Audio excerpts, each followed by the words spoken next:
Welcome to the Big O Show on the Overreaction Sports Network, powered by Believe. Still the same damn kid from Oklahoma, same old dreams hanging off my shoulders, wishing and waiting on a shooting star for all to see.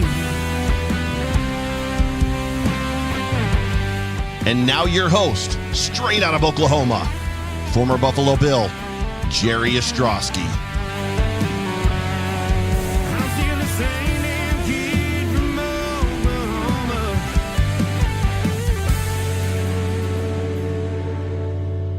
Oklahoma. Welcome in, everybody. It is the day after Christmas. It's Thursday night, and that is 8 Eastern, 7 Central. It is time here on the Overreaction Buffalo Sports Network, powered by Believe.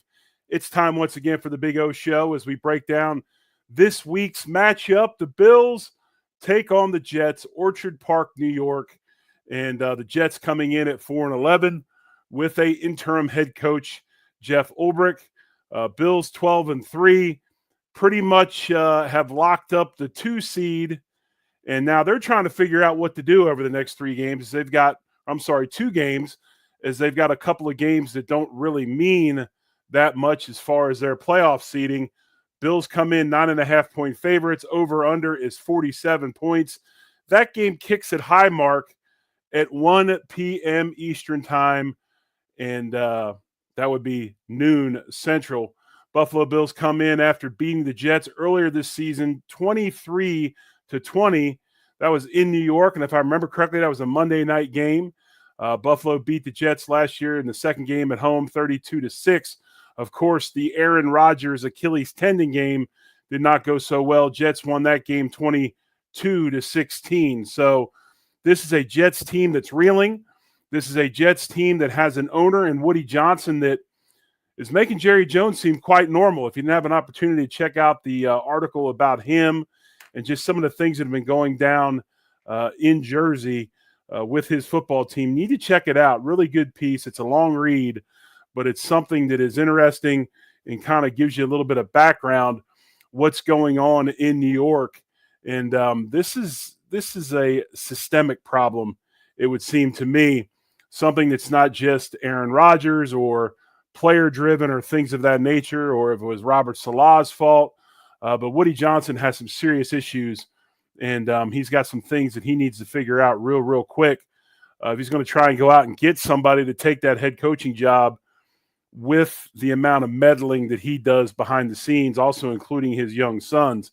Like I said, little Jerry Jones-esque, if you ask me. But real quick, we like to break down the numbers as kind of the rankings where both teams are before we get into some more stuff. And today, we're going to do some things a little differently with these next 2 games kind of being, I don't want to say throwaway games. We want to win both of them, but we also want to protect the group. We want to protect the team. We want guys to rest if we can get them to rest, because we've got some people banged up, especially in that Buffalo Bills secondary, and also including our quarterback, Josh Allen. We'll talk about that injury report here in a little bit. But just real quick, the particulars. Buffalo 7-0 at home. The Jets are only 2-5. They are 2-5 away from home. Bills 5-3. If you look at these 2 teams, Bills coming in second in the NFL, 31.3 points scored per game. The Jets 24th at 19.5. Points allowed, Bills 22.1. They're 11th. Jets still hanging tight. Their defense gives up 22.9 points per game. That's good enough for 15th. Look at the turnover differential, takeaway differential. Buffalo plus 20 now. We talked about it on the postgame. Plus 20, 3 takeaways this last weekend. Josh did have the interception. They're first in the league. A stat that's probably, in terms of the defense, maybe saving them a little bit with how things are going. And we'll talk about that here in a little bit in our 5 keys. And like I said, our 5 keys won't necessarily be 5 keys of this game, because really we don't know what hell is going to happen. We don't know who's playing. We don't know who's going to do what. But we'll talk a little bit about 5 areas this team needs to work on as we head towards the playoffs.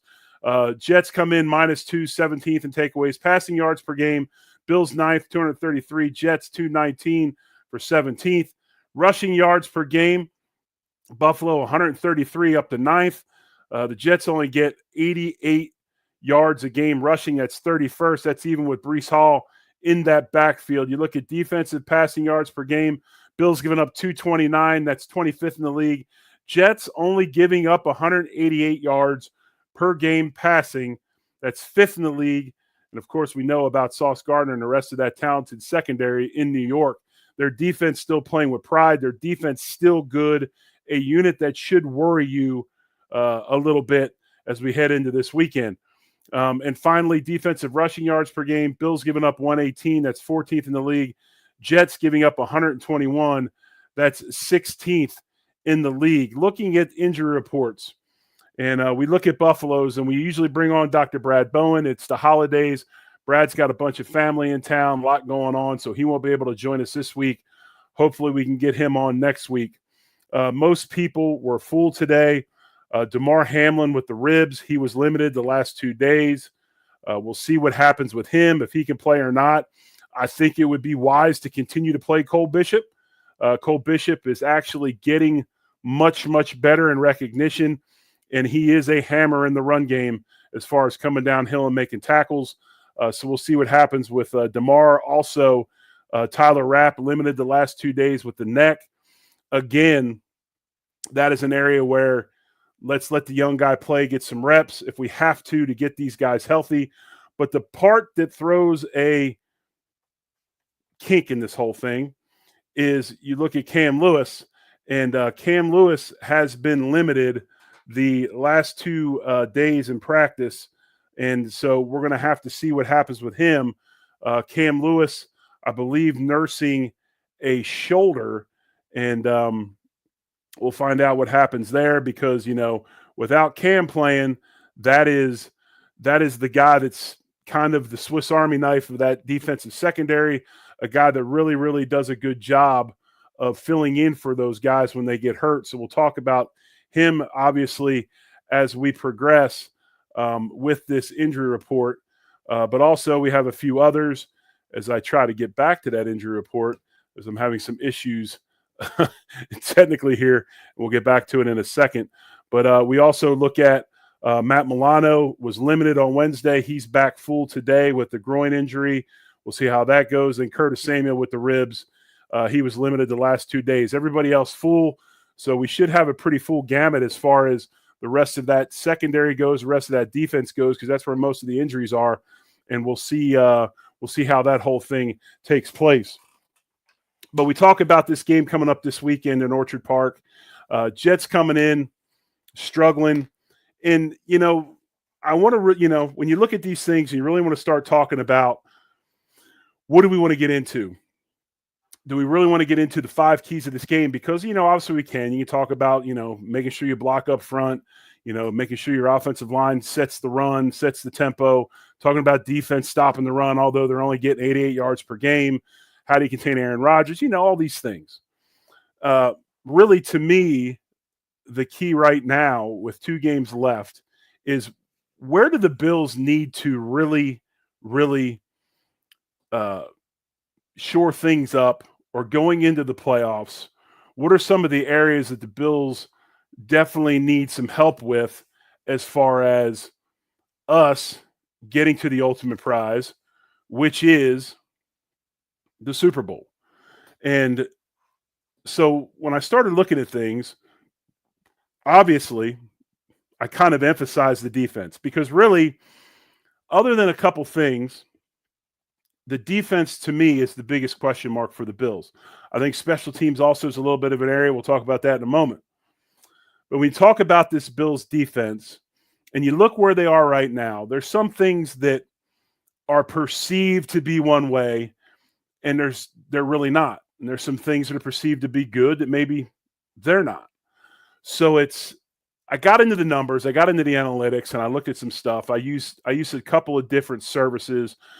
Obviously player stuff, when you're talking about player grades and those types of things, you want to dive into PFF because they do such an amazing job of breaking down everything as far as players go. When you start talking about teams and stuff, there's some other various angles that you can go to. But if you just look at some of the statistics off this defense, it's going to kind of steer you to one area that needs to be shored up, to me anyway, to help or to give this team the best chance moving forward in the playoffs. If you look at completion percentages by this defense, they're the 7th highest completion percentage in the league at 68%.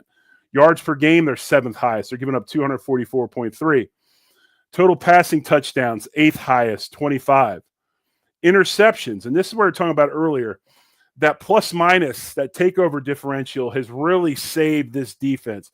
If there's a saving grace to this football team this year that's allowed them to be the 2 seed in the AFC East, it's takeaways by the defense, Josh Allen protecting the football on offense. Call it complimentary football, call it what you will.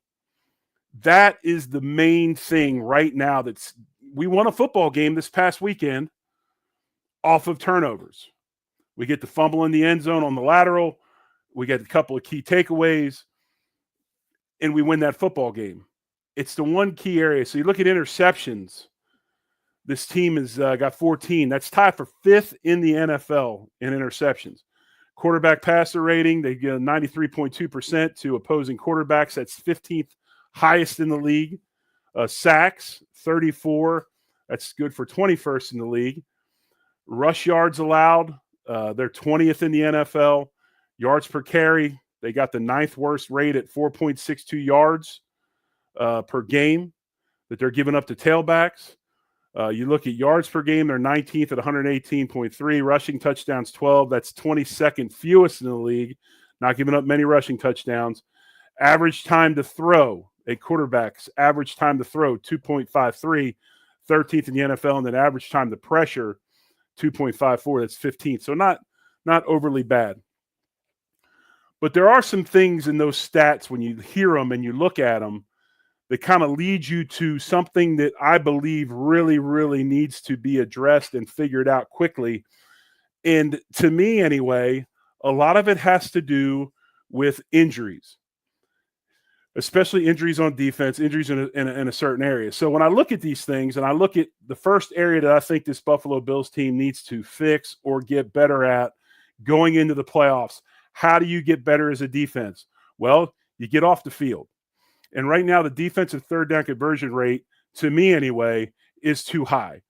And it's obvious considering that out of 32 teams, the Bills are 28th in the NFL in third down conversion rating on defense.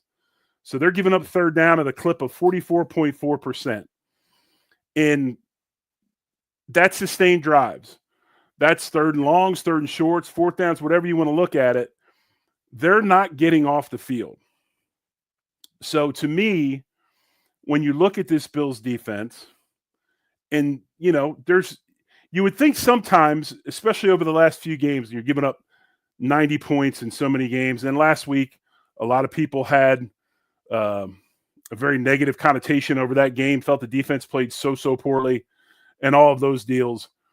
When you look at this and you're trying to find reasons why a team is giving up the points they're giving up or maybe struggling, you go to specific areas. So when I look at it, when I was thinking about it and I looked at these things and I studied them and I look at this just tremendous plus-minus rate of plus 20, and then you go to the numbers as far as interceptions and all those things, it's not adding up. But then you go to something like third down conversion rate on defense. We're giving up 44.4%. Like I said, 28 out of 32 teams. That is not good. That needs to be fixed.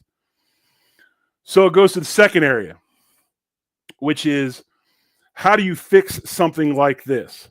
How do you get off the field on third down? Well, the funny thing is a lot of people talk about Bobby Babbage Jr., and he's dialing up all these elaborate blitzes, and we blitz here, we blitz there. When you really look at it, folks, we don't blitz hardly at all. Right now, this football team, if you look at their blitz rate, the Bills blitz 19.3% of the time. There's only 5 teams that blitz less than we do.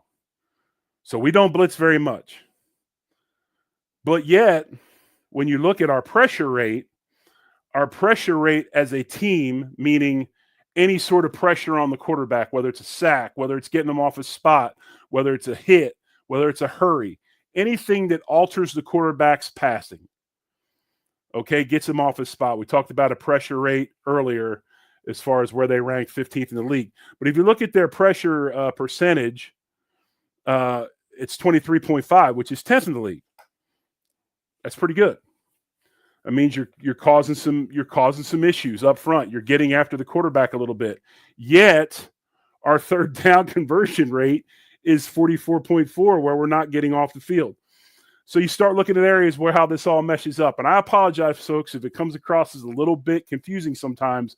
But when you start getting into these statistics and deep stats, it can be that way. And we'll use some terms, and I'll try to explain them to you and some things like that. So we go to my second area as far as moving to the playoffs that we need to work on, or something maybe some feel we need to work on, but maybe it's not quite as bad as we think it is. And that's our pass rush and our pass rushing consistency. And we talk about it. We're not blitzing very much, okay? And then you look at our pass rush, and that's when I dove into PFF. And PFF does a lot of stuff as far as a run grade, a pass grade, all these different things. They have something called a true pressure score, which takes into consideration all those things, hits, sacks, anything that alters a pass. And when you look at the Bills, okay, when you look at this team, they're not that bad pass rush-wise. They're not that bad.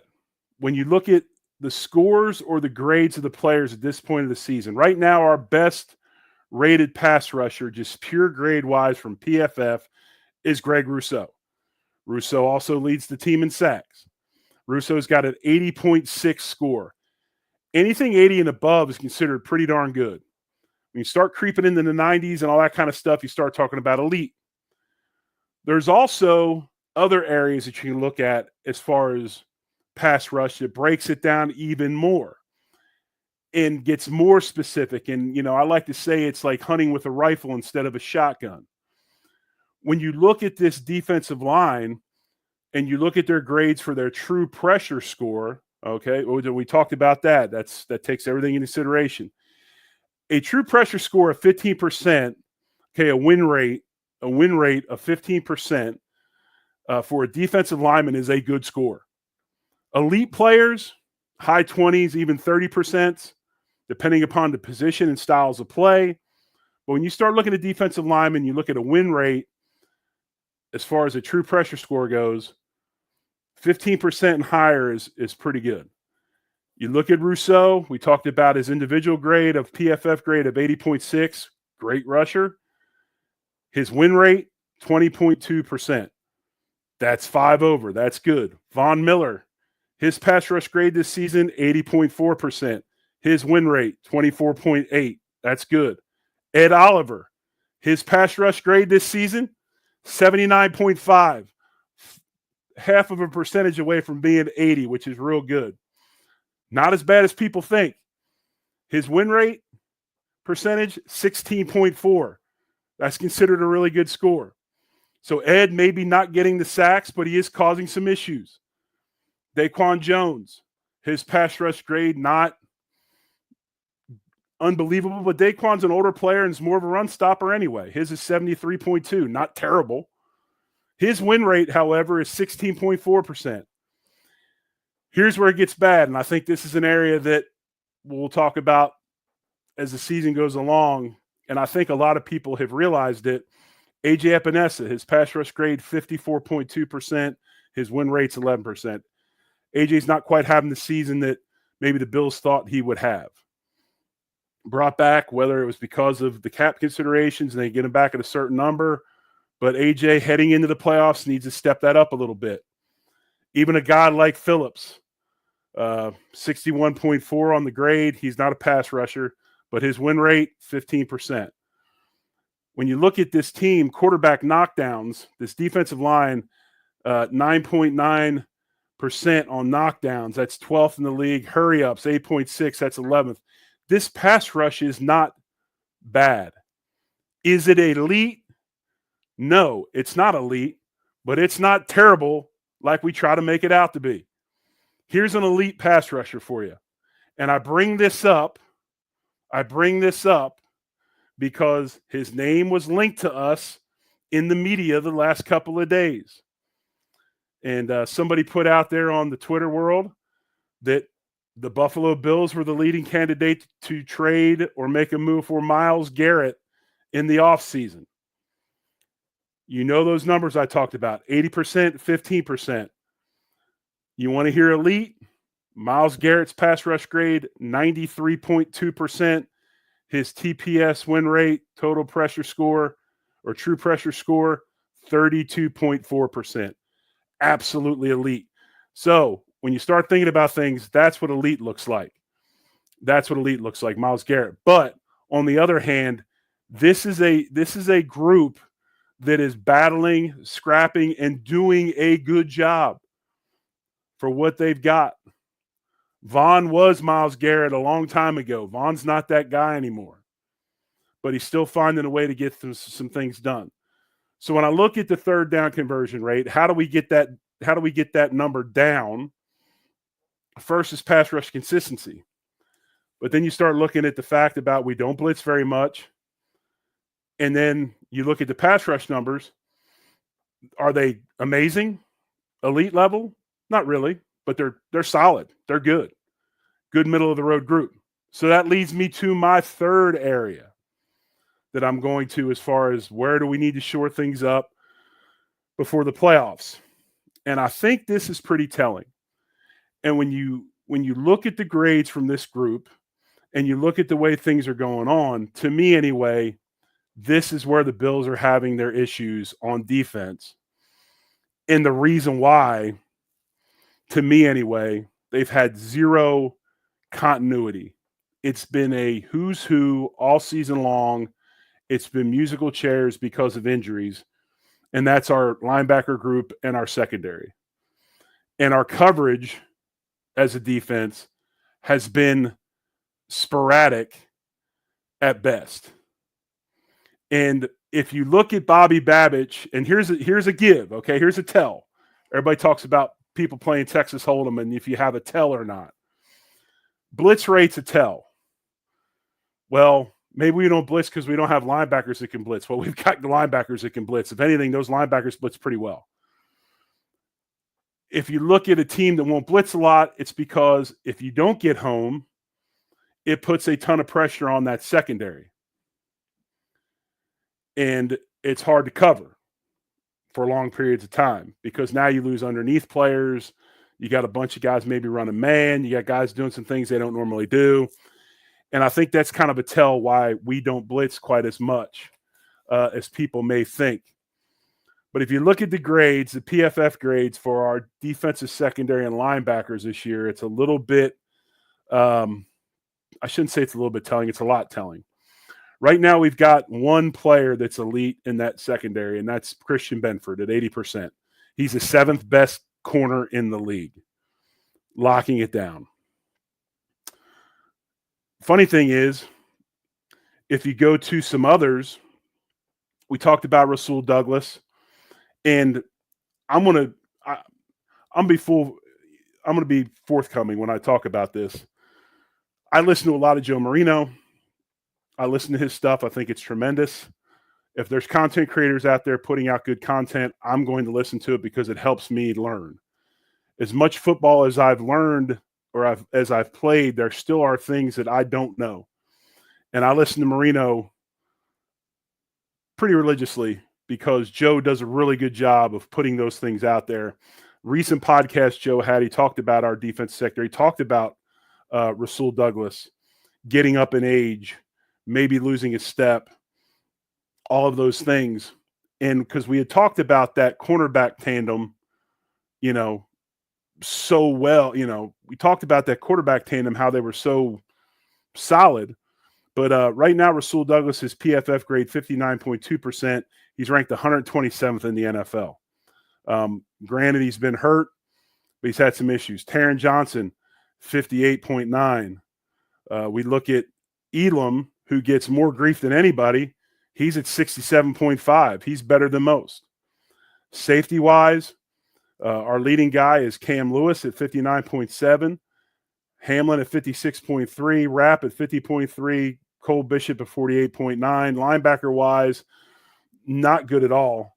Bernard, 41.9, Milano, 35.3, Williams at 36.9, and Spector at 29.9. All the numbers are there, folks. So if I look at our defensive issues, there has to be some sort of coverage continuity in the back end to get us over the hump. It just can't be all pass rush. It just can't be – there's got to be some defensive continuity. Have they had a nose for interceptions this season? Yes, by all means. But there's got to be something out of this group that makes things better. My biggest issue is, and coaching and playing go hand in hand, folks. You know, it doesn't matter how good your schemes are if you don't have people that are executing it, and vice versa. You can have the most vanilla schemes in the world. If you got a bunch of Hall of Famers, it's going to get done. But they have to figure out a way. And my biggest issue, or the reason why I put a lot of this together, is, as far as the secondary goes, it's been a swinging gate. Injuries have decimated this group across the season. Linebackers, corners, and safeties. Every player, I believe, in that group, linebacker, safety, and corners, have missed games. Every player. And it's continuing. So we got to get healthy. We got to find a way to get guys like Cole Bishop up to speed, which it sounds like he's coming along pretty good. Because sometimes, folks, PFF grades are a good judge of things, but they're not the be-all, end-all. That doesn't necessarily mean that a PFF grade is the same grade that they're getting from their coaching staff. PFF grades everybody starts at 60, and then it goes up and down depending on how your play alters the play that was called. So it's kind of a funky deal. You can study it. But it still is a good gauge and just one tool that you can use. But something I did find today that I thought was interesting, and I don't really know if I would have kicked this can of worms, but I will. Mike Edwards, who was here, who was expected to play and was unceremoniously released and moved on, he's playing for Tampa Bay right now, and he is the 16th rated safety in the league by PFF with a score of 74.2. So Mike Williams can play in the right system. Evidently, Buffalo was not it. So those are some things right there. We're moving towards 5 areas that we need to get improved on for the playoffs. The first is that third down conversions by the defense. How does that go hand in hand with pass rush and coverage? Pass rush, we can do better, but it's not bad. But our coverage areas need to continue to get better somehow, some way. And I think that happens once we get players healthy. So fourth area, things that can get better as we roll on the Big O show today. And I didn't say it earlier. If you hit that like button, hit the subscribe button as always. We appreciate your time watching us. I know it's the holidays. Everybody's got a lot of stuff going on. Everybody's busy. We appreciate taking the time. And if you don't watch tonight or don't watch on YouTube, you can hit any of the podcast services, and we'll be on tomorrow morning. But as always, Big O show here on the Overreaction Buffalo Sports Network, powered by Believe. And check us out. You have multiple areas to do that, and we appreciate you tuning in. Fourth area, special teams emphasis. We talk about Bass all the time. Bass, 69.2%, 23rd in the NFL with field goals and extra points. They're huge in the playoffs. I do think, for whatever reason, he has a little bit of a glitch this year, especially on shorter kicks, but he seems to be making the bigger ones as far as longer ones. Bass needs to continue to go and move on and get better. Sam Martin is 18th in punting at 70.7%, doing a decent job. It's always hard to be a punter in Buffalo with the weather and those types of things. It's just one of those deals. You got to have a special guy to be able to punt it. We had Chris Moore when I played. He was exceptional. Sam Martin doing a decent job. But those two guys need to continue. One thing I did find interesting, Brandon Codrington, 80.2% punt returns. He's 5th in the NFL. He's doing a wonderful job on punt returns. For this group to get better, they got to work some on their coverage stuff on everything, on punts and kickoffs. And then also they got to figure out a way to get that kickoff return moving somehow, some way. So special teams need to be addressed a little bit as far as kickoff return and then coverage teams. My final thing as we move on today's Big O show, and again, thanks for tuning in. My fifth thing is, as we're moving to the playoffs with 2 games to go, who do we rest? How do we do this? We've been blessed. I don't really care about the 1 seed. You're going to have to be – we played Kansas City in Kansas City. We played Kansas City at home. Doesn't really matter. Both places get bad weather. Both places are loud. We've won in both places. We've lost in both places. Who cares? I actually think the road as a 2nd seed might be a little bit easier than the 1st seed. So we are a 2nd seed, more than likely, more or less, unless something absolutely crazy happens. What do we do moving forward as far as rest with this team? We've got a ton of injuries. With the luxury of not having to worry about the next 2 games as far as seeding goes. Daniel, I addressed that. I do know that. I appreciate you bringing it up, but I did know that. Thank you. As we address injuries and things like that, there are some areas that I think there's some players we need to get rested. First of all and foremost, the defensive secondary. While we need them back to work on some things, they need to be healthy. Secondary is going to be huge for this playoff run. I think more so than anything, we got to play coverage well. We got to have our guys healthy. Douglas, he needs to get healthy. I'd like to see Douglas maybe rest a bunch, and Elam needs to get as many stinking reps as possible as a starting corner. We need to figure out if next year we let Elam walk or we re-sign him to take Douglas's spot. We need to figure it out. That's something else that, needs to be discussed down the road. Safety-wise, we need to figure out a way to continue to play Cole Bishop these next 2 games every snap he can get. His development is vital to this playoff run. So if I'm looking in the secondary, whether Elam's playing for Douglas or he's playing for Benford, and we've got Ingram playing as well, let's get the corner some rest. Let's get these young guys out there ready to roll so that we can figure out, A, if we're going to sign them for next year, but B, getting viable reps as backups in case we need him in the playoffs. Same thing as with Cole Bishop. There's some, so let's get the secondary rested up. Defensive line-wise, I'd like to see Carter play more. Guys like Daquan Jones, give him a break. I wouldn't mind giving Ed a break. We know what Ed does when he's healthy. Ed might be a little bit tired, still struggling a little bit from that hamstring. Get Ed a break. Get him off the field. I want to see Javon Solomon play more. Let's get Javon Solomon playing for Epinesa more. Let's get him more reps. We know he can rush the passer. Can he be situational? Let's get him playing. Joe Andreessen, let's get him playing. So am I saying that we go ahead and just do all these changes at the same time where it looks like a preseason game? No. But there's ways to make these changes to get these guys in. Offensively speaking, I would love for Josh to be on the sidelines. I really would. He's going to start this week. Maybe you start him both games so he gets things going for the MVP race. And when that thing is set or whatever, we move him to the sidelines. I will say this. I'd like to see Deion Dawkins and Spencer rest. But as long as Josh is on the field, those 2 play. When Josh comes out, then we can bring the second offensive line in. But there's target areas we need to get guys rest. I wouldn't mind having Amari Cooper rest, a couple of the receivers. If we have the luxury to do it, play some of these guys, but do it smart in the way that you still have the opportunities to win these games and you insert them in different areas when you do, but you have to play these guys and get them ready because our injury rate this year has been a little bit crazy. While it's not season endings everywhere, it is guys on the report every week.